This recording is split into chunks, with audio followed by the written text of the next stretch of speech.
எல்லாரும் ஆனியன் போண்டா தனியாக சாப்பிட்ருப்பீங்க, பொட்டேட்டோ போண்டாவை தனியாக சாப்பிட்ருப்பீங்க. பொட்டேட்டோ ஸ்டஃப்ட் ஆனியன் போண்டாவை இந்த மாதிரி செஞ்சு சாப்பிட்டு பார்த்துருக்கீங்களா?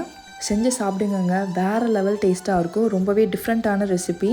இதை பார்த்தாலே உங்களுக்கு தெரியும், வெளியில் அந்த வெங்காயம்லாம் வச்சுட்டு உள்ள ஸ்டஃபிங் பார்த்தீங்கன்னா உருளைக்கிழங்கு இருக்குது. செய்கிறது கூட ரொம்பவே ஈஸி தான். எப்படி செய்யறதுன்னு பார்க்கலாமா?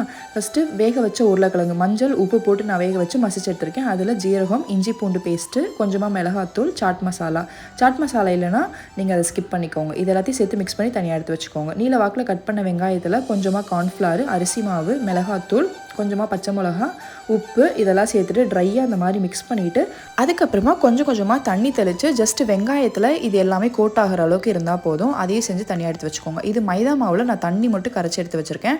அதில் நம்ம பொட்டேட்டோ உருண்டை இருக்குது பார்த்திங்களா, அதை இதில் டிப் பண்ணிவிட்டு அதுக்கப்புறம் வெங்காயம் மிக்சர் ரெடி பண்ணி வச்சுருக்கோம்ல அதில் வச்சு கோட் பண்ணணும். உள்ள பொட்டேட்டோ ஸ்டஃபிங் இருக்கணும், வெளியில் ஃபுல்லாக ஆனியன் கோட் ஆகிற மாதிரி நல்லா அந்த மாதிரி உருண்டையாக உருட்டி எடுத்துக்கிட்டு ஆயிலில் எல்லா பக்கமும் நல்லா வேகிற மாதிரி டீப் ஃப்ரை பண்ணி எடுத்திங்கன்னா சூப்பரான potato stuffed onion bonda ready ஆகிடுச்சுங்க. இது காஃபி டீ டைமுக்கு ரொம்பவே சூப்பராக இருக்கும். ட்ரை பண்ணி பாருங்கள்.